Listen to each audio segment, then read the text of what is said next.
बिस्मिल्लाहिर्रहमानिर्रहीम। अस्सलाम वालेकुम स्टूडेंट्स, वेलकम टू अल्हाम डायनेमिक वर्ल्ड। तो स्टूडेंट्स, आज की हमारी जो डिस्कशन का टॉपिक है दैट इज इलेक्ट्रोमैग्नेटिक इंडक्शन। इससे पहले कि हम टॉपिक स्टार्ट करें, इसको जरा रिलेट करते हैं प्रीवियस लेक्चर के साथ, प्रीवियस टॉपिक के साथ।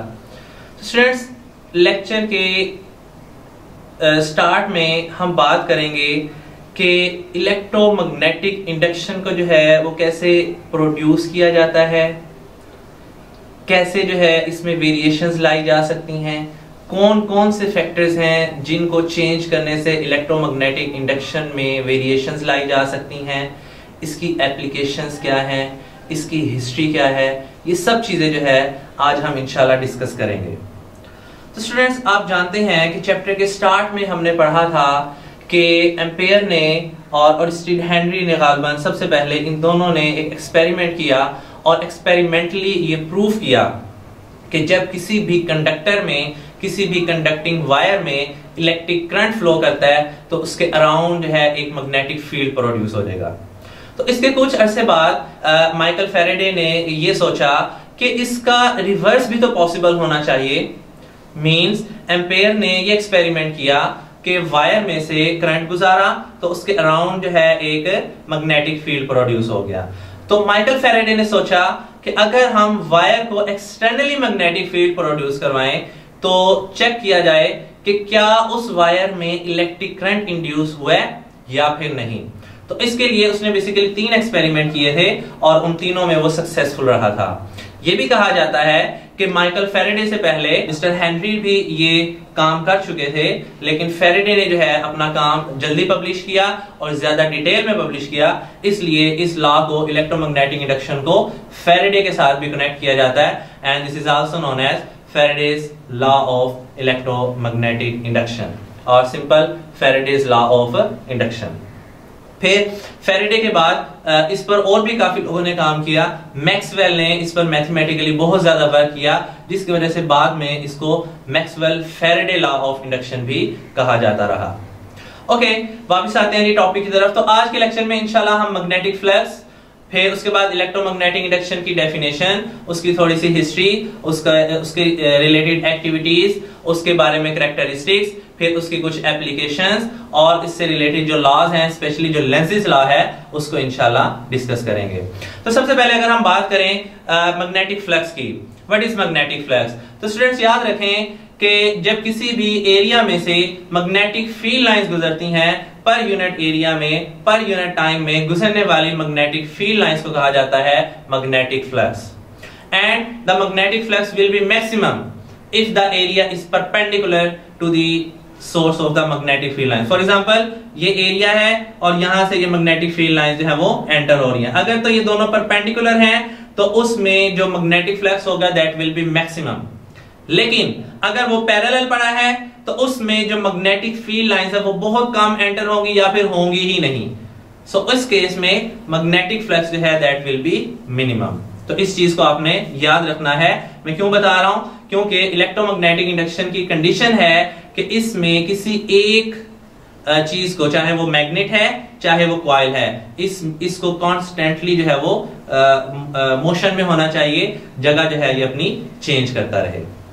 ओके, तो अब आगे चलते हैं। What is electromagnetic induction. तो यहाँ पे डिफरेंट डेफिनेशन मैंने मेंशन की हैं, ठीक है, जो आपकी सिलेबस की है वो भी आगे चल के हम डिस्कस करेंगे इंशाल्लाह।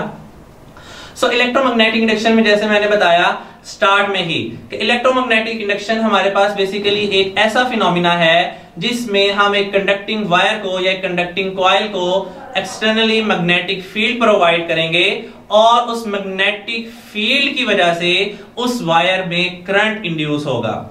इस फिनोमिना को कहा जाता है इलेक्ट्रोमैग्नेटिक इंडक्शन। इलेक्ट्रोमैग्नेटिक, ठीक है, इसको हम वैसे डिस्कस कर चुके हैं वेरी फर्स्ट चैप्टर में। Electro means electric charges, electric field, while the magnetic means magnetic field और द मैग्नेटिक फील्ड लाइंस। तो यहां पर देखें, ये छोटी सी एक एक्टिविटी आपके सामने मेंशन की गई है। इसमें देखिए 2 डायग्राम है आपके सामने। एक कॉइल है, कॉइल के करीब जब हम बार मैग्नेट लाए, अब बार मैग्नेट जो है आप देख सकते हैं कि कॉन्स्टेंटली मूव कर रहे हैं इन टुवर्ड्स राइट और टुवर्ड्स लेफ्ट। तो जब हम उस बार मैग्नेट को राइट साइड पर मूव करवाएंगे तो आप देख सकते हैं गैल्वेनोमीटर की डिफ्लेक्शन जो है वो भी राइट साइड पर हो रही है। लेकिन जब उस बार मैग्नेट को हम लेफ्ट साइड पर मूव करवाएंगे तो गैल्वेनोमीटर की जो डिफ्लेक्शन है वो भी लेफ्ट साइड पर हो रही है। सो इसका मतलब है उस बार मैग्नेट की कांस्टेंट मोशन की वजह से उस कॉइल में इलेक्ट्रिक करंट इंड्यूस हो रहा है, जिसको चेक करने के लिए, वेरीफाई करने के लिए हमने साथ में गैल्वेनोमीटर लगाया। और गैल्वेनोमीटर आपने चैप्टर 13 में पढ़ा भी है, एक ऐसी डिवाइस है जो किसी भी सर्किट में इलेक्ट्रिक करंट, रेजिस्टेंस या वोल्टेज को जो है वो डिटेक्ट करती है। ओके जी। फिर उसके बाद नेक्स्ट डायग्राम देखें। अब इस केस में 4 डिफरेंट डायग्राम्स मेंशन की गई हैं और 4 या फिर 2 चले कह लें कि डिफरेंट फैक्टर्स मेंशन किए गए हैं, डिफरेंट केसेस। पहला केस पीछे एक्टिविटी में रिपीट किया, वो ये कि जो बार मैग्नेट है उसको हम चेंज करवाएंगे। बार मैग्नेट को राइट साइड पर, लेफ्ट साइड पर जो है वो हम मूव करवा रहे हैं। अब यहां पर देखें 2 डायग्राम में तो यही शो करवाया गया है कि जो बार मैग्नेट है वो कॉइल के अंदर और कॉइल के बाहर जो है वो मूव कर रहा है, जिसकी वजह से मैग्नेटिक फ्लक्स में वेरिएशन आएगी और इलेक्ट्रोमैग्नेटिक इंडक्शन जो है वो प्रोड्यूस होगा। जबकि जो दूसरे 2 केसेस हैं, यू कैन सी दैट कि उन केसेस में जो बार मैग्नेट है वो तो हमने कांस्टेंट रखा है, उसको अब हम मूव नहीं करवा रहे, लेकिन जो कंडक्टिंग वायर या जो कंडक्टिंग कॉइल है उसमें चेंज ला रहे हैं, उसको मोशन में ला रहे हैं। तो जरूरी नहीं है कि हमने सिर्फ और सिर्फ बार मैग्नेट को मूव करवाना है, बल्कि उस कॉइल में भी कांस्टेंट मोशन की वजह से इलेक्ट्रोमैग्नेटिक इंडक्शन प्रोड्यूस करवाया जा सकता है। सो अब अगर हम बात करें characteristics of the electromagnetic induction की, तो यहां पर यही चीज मेंशन है कि या तो कंडक्टर जो है उसको फिक्स कर दिया जाए और जो बार मैग्नेट है या जो मैग्नेट है उसको मूव करवाया जाए। दूसरा केस ये हो सकता है कि बार मैग्नेट को हम कांस्टेंट रख दें और जो कॉइल है उस कॉइल को हम मूव करवाएं। तो इन दोनों केसेस में रिजल्ट एक ही आएगा और वो रिजल्ट होगा कि उसमें करंट जो है वो इंड्यूस होगा या फिर ईएमएफ, इलेक्ट्रोमोटिव फोर्स जो है वो इंड्यूस होगी। ओके स्टूडेंट्स, क्लियर है यहां तक? अच्छा जी, उसके बाद बात करते हैं, जैसे मैंने पहले बता दिया कि 1930 में जो है ये बेसिकली पेश किया था फैराडे ने, माइकल फैराडे ने। उसके बाद हेनरी और स्टीड ने जो है इसको 1932 या फिर 1931, इसकी डेट्स में कुछ कंट्राडिक्शन है, 1931 और 1932 के दरमियान शायद इसने जो है ये लॉ पेश किया था। लेकिन मैंने पहले बताया कि फैराडे ने चूंकि इससे पहले पब्लिश कर दिया था और बहुत ज्यादा डिटेल में किया था, इसलिए ये फैराडे के नाम के साथ जो है वो मंसूब कर दिया गया, मुंसलिक कर दिया गया। So here is the definition according to your syllabus। क्या कि जब मैग्नेटिक फील्ड लाइंस में वेरिएशन लाएंगे तो मैग्नेटिक फील्ड लाइंस में वेरिएशन लाने की वजह से एक कंडक्टिंग कॉइल के अंदर जो है वो करंट इंड्यूस किया जा सकता है, ईएमएफ इंड्यूस किया जा सकता है। This phenomenon is known as the electromagnetic induction. So the laws related with the electromagnetic induction, those are, यहां 3 मेंशन है लेकिन 2 या फिर 1 आपके सिलेबस में है। सबसे पहला है फैराडे लॉ, न्यूमैन्स लॉ और थर्ड है लेंज़ लॉ, जो कि हमारा बेसिक या जो मेन कंसर्न है that is about Lenz law. So what is the statement of the Lenz law? Lenz law, according to Lenz law, कि जब किसी भी कॉइल में इलेक्ट्रिक करंट या ईएमएफ इंड्यूस करवाया जाएगा तो इंड्यूस्ड ईएमएफ जो है वो हमेशा अपने कॉज को अपोज करेगा। कॉज मतलब जिस डायरेक्शन में जिसने उसको प्रोड्यूस किया है उसकी अपोजिट डायरेक्शन में होगा। The direction of the induced current is always such that it opposes the cause that produces it, means opposite direction में होगा। ये देखें यहां पर 2 डायग्राम मेंशन की गई हैं उसी तरीके से कि अगर हम जो है इलेक्ट्रोमैग्नेटिक बार या मैग्नेट बार को अगर हम राइट साइड पे मूव करवाएंगे तो आप देख सकते हैं कॉइल की लेफ्ट साइड पर जो है वो नॉर्थ पोल जनरेट हो रहा है, जबकि उसकी राइट साइड पर जो है वो साउथ पोल जनरेट हो रहा है। जबकि अगर हम उस मैग्नेट को, उस बार मैग्नेट को लेफ्ट साइड पर अगर हम मूव करवाएं तो कॉइल की लेफ्ट साइड पर साउथ पोल जनरेट हो रहा है, जबकि उसकी राइट साइड पर जो है वो नॉर्थ पोल। इसका मतलब है कि बार मैग्नेट की पोजीशन चेंज करने की वजह से उस कॉइल के नॉर्थ और साउथ पोल में भी जो है वो वेरिएशन आ रही है। अब ये कॉइल में क्यों नॉर्थ और साउथ पोल बन रहे हैं, ये हम पहले लेक्चर में पढ़ चुके हैं कि जब उसमें से इलेक्ट्रिक करंट इंड्यूस होगा कॉइल में तो वो भी एक टेम्परेरी मैग्नेट बन जाएगा, और बार मैग्नेट भी बेसिकली एक टेम्परेरी मैग्नेट ही होता है। ओके।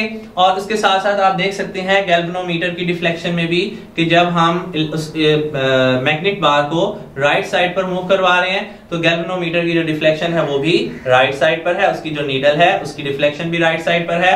और अगर हम उस बार मैग्नेट को लेफ्ट साइड पर मूव करवा रहे हैं तो जो गैल्वेनोमीटर की डिफ्लेक्शन है वो भी लेफ्ट साइड पर है, जो उसकी नीडल जो उसकी सुई है वो भी लेफ्ट साइड पर टर्न आउट कर रही है।